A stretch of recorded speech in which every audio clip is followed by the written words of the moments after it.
nk'abakenyezi canke abigeme ari nk'amashurwe iyo umuntu amuravye umutima uradushitira mwavyumvise n'abakenyezi hama n'abatipe hamwe n'abapapa nyene bafise abakenyezi babo muce muza murabibabwira kara urakumva ako kaga ego adufashije ibintu vyinshi n'amashurwe n'amashurwe iyo rero umuravye amaso amuravye gusa umutima utera neza amaraso agaca atembera neza amastress akagabanuka namba ari washavujwe n'ibikorwa runaka nico tuma hajya umugabo yarushe cyane yicaye ahantu aruhutse ari byiza ko yibangikanya umufasha wiwe kugira ngo azara kubita kwijisho rimwe kugira ngo umubiri ubandanye umererwa neza.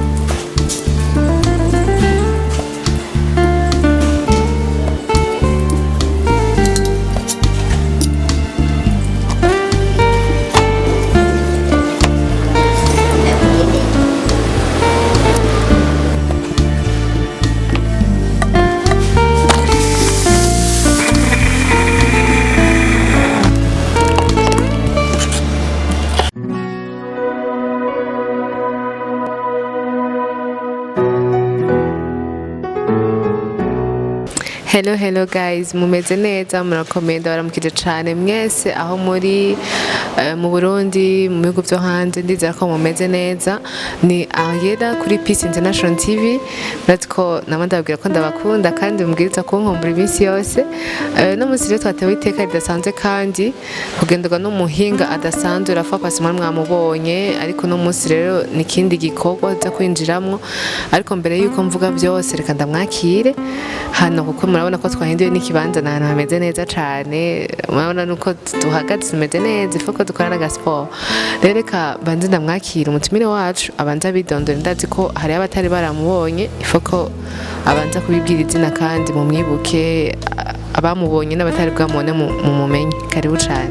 Murakoze cyane ku izina ni Claude Niyimbeshaho nk'abandi umuhinga yanonosoye iby'ingaburo ibereye nkaba n'umushakashatsi mu bijanye no guhingura guteka ibifungurwa kama biguremo ibyubaka umubiri byinshi bifite ubushobozi bwo gukingira amagara y'umuntu ku buryo umuntu abifungura ashobora kugira amagara meza n'uwo byaba byashitse akagira ibyaga amagara yiwe akagoyagirika akagwaragurika nk'indwara zimeze zitandukanye akaba afunguye ashobora kucagira amagara meza ntaho wigeze kumva ko amagara migwa atamerwe kandi ubwiza buca mu kanwa niyo utamiye ntatamura aba yaratamitse rero mu buhinga canke mu bushakashatsi tugira ni ukumenya ibifungurwa ibyo bitunze kumenya ingene ushobora kubiteka canke kubihingura ibyo baka umubiri bihaguma bikwiri hama ababifungura bakagira amagara meza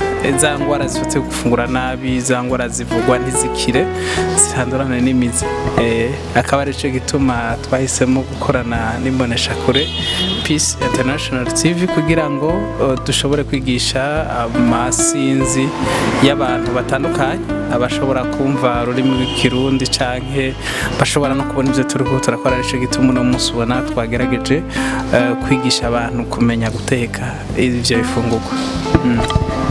Murakoze cyane murumva ko bagerageje kwidondora ku batari bamuzi ndibaza muca mumenya ni ibintu byo gufungura neza murabona nawe ko asa neza ndibaza nawe murabikorera ko murafungura neza nyine nkuko mubitwigisha uko biri kose turagerageza gusa benshi bakunze kumbwira ko ndi gato nogerageza kuraba ko ibiro byo kwiyongera wowe uriko urabirabona ko okay nibaze ko n'abakunzi ba Peace International TV ko nabo babibonye ariko bariko barabibona baca bandika muri commentaire aho babitubwire murabona ko nanje ndi mu manaka buke mugabo ndashaka kugira ngo kubyibuha ninafungura ibyo bintu nuko baratubwira ndashimiye cyane rero ko namwatwitavye kandi ubushitse yari yavuze yari yagerageza aratubwira uko umuntu ashaka gufungura uko nyene kugira agire amagara meza ndetse mwari mwabibonye ariko kandi n'abatari bwabibone muca muraba ngaho ikiganiro kirahari rero no munsi ni pratique kandi bana b'Imana jewe abantu muze kugira uburo nze kwihangana tugomba turabingana dutegurira imfungwa zitandukanye yavuze yuko ubwiza buca mu kanwa. buca mu kanwa. Okay, buca mu kanwa. Urumva ubwiza si bwa bundi tubona gutya gusa, n'umubiri uba ukeneye gufungura neza. Umuntu aba akeneye gufungura neza kugira ngo ugubwe neza. Rero tugiye kuja muri pratique, atwereka ingene dushobora gutegura imfungurwa nziza zimeze neza ngirakamaro, zishobora kugira ico zitumariye mu mubiri, zidashobora konona nyene ibintu kandi zimeze neza ziryoshe. Ego nibaza ko cameraman yaca dukurikira ahantu tugiye, ndibaza ko wamaze kwitegura. Niteguye, niko tayari, niko bakunze kubivuga. Urabona n'ukuntu yambaye, murabibona namwe. Ntitwambaye cyo kimwe twambaye, murabona ko ikiba cyita gute mbega. Iyi ni casse poussière, ni hari igihe bayita ngo ni taburiya, ariko nidufasha kwikingira kugira ngo imyambaro twambaye ntishobore kononekara, kandi n'ibyo turiko turategura ntibijemwo imicafu. Impuzu mwambaye nzicafu. N'impuzu twambaye n'icafu. Nagasa neza, ni nk'akantu k'abakobwa nyene ukuntu kameze nk'amenga n'agakanzu. Udushurwe nyene. Urakunda udushurwe? Ndakunda amashurwe, arafise akamaro kanini cyane bijanye no gutunganya neza ubwonko. Arico gituma ubwonko kugira ngo n'amaso kugira ashobora gukora neza, burya amaso aravye amashurwe.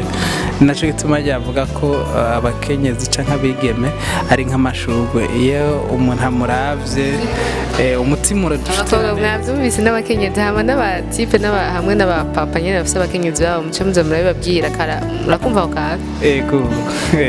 Adufashije ibintu vyinshi n'amashurwe. N'amashurwe. Iyo rero umuravye amaso amuravye gusa, umutima utera neza, amaraso agaca atembera neza, amastress akagabanuka, namba ari washavujwe n'ibikorwa runaka. Nico gituma hajya umugabo yarushe cyane yicaye ahantu aruhutse, ari byiza ko yibangikanya umufasha wiwe kugira ngo aze arakubita ku ijisho rimwe kugira ngo umubiri ubandanye umererwa neza. Tuzokwiga byinshi cyane mu bijanye no gutunganya neza umubiri, kuko hariho byinshi bidukikije bidufitiye akamaro kanini. Rero ndakunda udushurwe.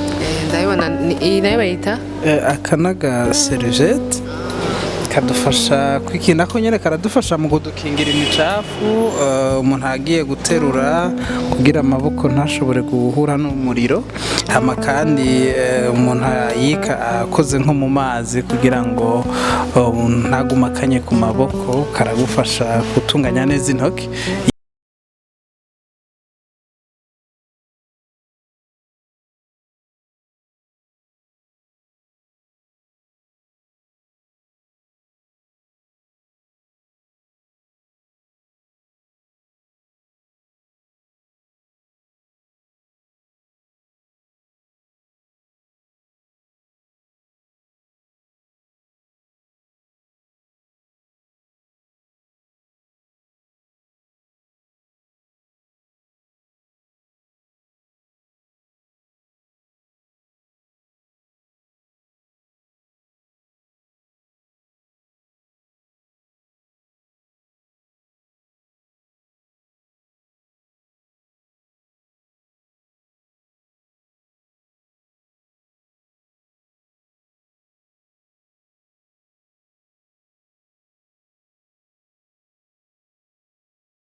Ibyo byose tubishyira hamwe, ariko igitandukanye coco ku nyama y'inkoko.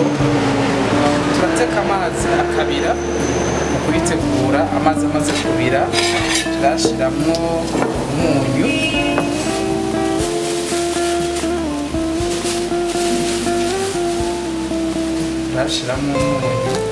uyu munyu uza kudufasha kwica kugabanya ikingira neza ndwara ibiri muri iyo nyama. Aca ndayishyira muri aya mazi ariko arabira, iriho ndanayikata kandi kuko ndemamubiri zirimo nca ziyegeraniriza hamwe. Amazi yabize, ivyigwa bitwereka yuko oxygene birimo